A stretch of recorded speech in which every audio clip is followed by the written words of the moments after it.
So Paul Breach has come back to TikTok. Welcome to Shit of the Week. So yeah, this week we're going to be talking about Paul Breach. Now, a lot of you probably haven't heard that name in a long time, and that's because he kind of just disappeared off the internet for a while. When I say a while, I mean like 2 months. Now, for those of you that don't know who Paul Breach is, he's a 43-year-old man who's also a father who makes thirst traps on TikTok to attract underage girls. Now, if you don't believe me, here's some clips.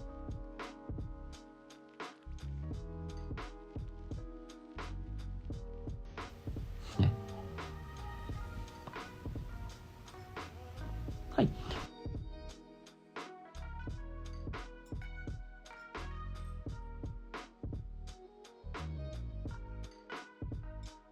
Now, I'm sorry to ruin your day by showing you these clips. You know, I'm pretty sure that you was having a better day before seeing that. Now, a lot of you guys are probably asking me why I'm talking about him today. And this is because he has come back to TikTok. After taking about a 2 to 3 month hiatus off of TikTok, everyone kind of forgot about Paul Breach a little bit, you know? He kind of went under the rug. And all of a sudden, a clip resurfaced, which, by the way, is actually one of my favourite clips of Paul because it's so ridiculous. Here it is. Oh, there's a plane crash in Tanzania. Come on. Into the lake. And yeah, this is kind of blown up for some weird reason, probably because it's just funny. Now he's come back to TikTok and is doing it regularly again. Now, Paul himself is one of them delusional people, just like Elphaba, who think they're famous and well loved, but really people just shit on them on TikTok. They're just punching bags for people, you know? People want to go on there to bully someone, and them two are the targets. He seems to try and use his influence, well, I say influence, and fame to attract minors, which is a bit weird and a little bit creepy. We did meet. We met in a hotel foyer. We met in a hotel foyer. How weird is that?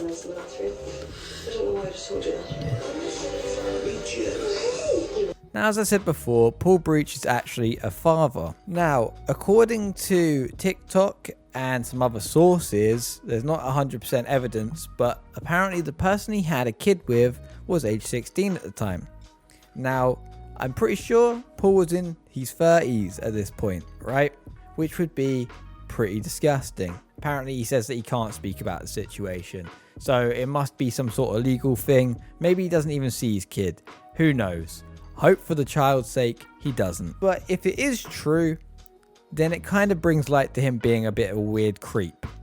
Now, he will just react to comments that aren't even there. He'll pretend to respond to people that aren't even messaging him. Sarah, hi, how are you? Jacob, hi, Emily, hi. I don't know why I did that, but fuck it. Hi. Everybody's got a talent. You love roast potatoes. Roast potatoes are good. I missed all your potato things. He even goes as far as pretending there's a girl in the same room as him by using a soundboard. And it's not even a convincing soundboard. But... Oh, bless you, love. Bless you. Love. Fucking hell. Jacob. That, like, I don't understand how sad and lonely you have to be to do these sorts of things. Like, this guy is like nearly the same age as my dad, right? If my dad was doing this, I would slap his face and be like, hey, putting you in a home. Like, imagine being this cunt's son. Do you know what I mean? Like, you're just making your kid a victim. You're making your kid a bully victim. He can't use your name now, man. Like, you can't be associated with this kid if you want him to have a normal life. That's the honest truth, man. School's harsh. You think they're going to be like, oh, that's Paul Breach's son, he's cool. No. No, that's not what's going to happen. They're going to be like, your dad's a pedo, mate. And you're a pedo as well. Your dad's a pedo. Pedo dad. Paul Breach is probably the most creepiest guy I've ever seen online in the whole history of me ever being online. He just gives me that weird feeling, you know? Like, it just makes you want to itch yourself. You know what I mean? And I don't think it's just me that feels that way. Because there used to be so many people that would be creeped out by him that there was a website showing every site that he was spotted in all over the country. So if he was spotted, say, like in Wales or somewhere like that, it would be added to the map. Little picture, little time and a date. Everywhere this guy would go, it would be added to this website. So no matter what, Paul, you were pretty much followed everywhere. This guy's whole life, he's been followed everywhere. This guy's whole TikTok career, he just gets followed and abused. Even to the extent of people actually approaching him in real life and just hurling abuse at him. Yet, he doesn't seem to want to stop. What are you doing, Lons? What are you doing, man? Oh, Lons, man, what are you doing? You pedo? Yes, Paul! We all love Paul, you big pedo. Now, if that were me, right, and I was getting asked if I was a paedophile every single time I went out in public, maybe I would stop and think about what I'm actually doing, you know?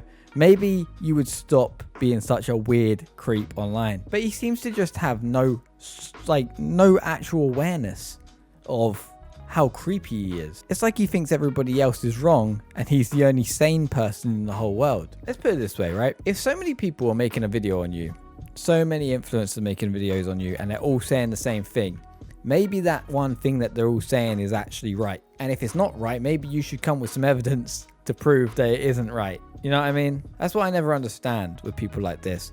It's like, if you don't want to be seen as a weird creep, prove you're not a weird creep. It's not that hard to do. Now, I made a video on Paul Breach a while back, probably about 3-4 months ago, when all the hype around him was kind of popping. And I thought that would be the end of it, you know, and I've had to make a second one, which is fine.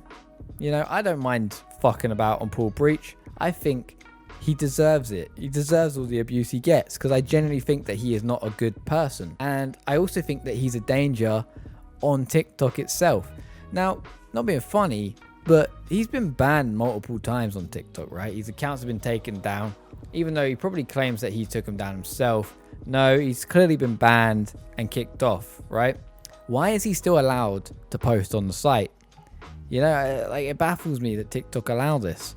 See, every time someone, for example, is banned on YouTube, right, and they try and repost, their account gets taken down quick time. You know, people are on that shit. TikTok, on the other hand, seems to not give a fuck. They do not care. As long as they get some sort of, you know, attention on their website, they don't give a fuck. They don't care. Now, that puts people at risk, because people like Paul would put people at risk. Yes, it's not confirmed that this guy is some sort of fucking, you know, sexual deviant, but you haven't got to be a genius to work out what he's trying to get at. You know what I mean? This guy is clearly a wrong'un. He clearly shouldn't be trusted online, especially on a site full of minors. That's all I'm going to say. That's pretty much it for this week's video. So if you did enjoy it, leave a like, comment, subscribe. Go buy a t-shirt. I've literally got like 3 left. So go buy one. Take it easy. Goodbye.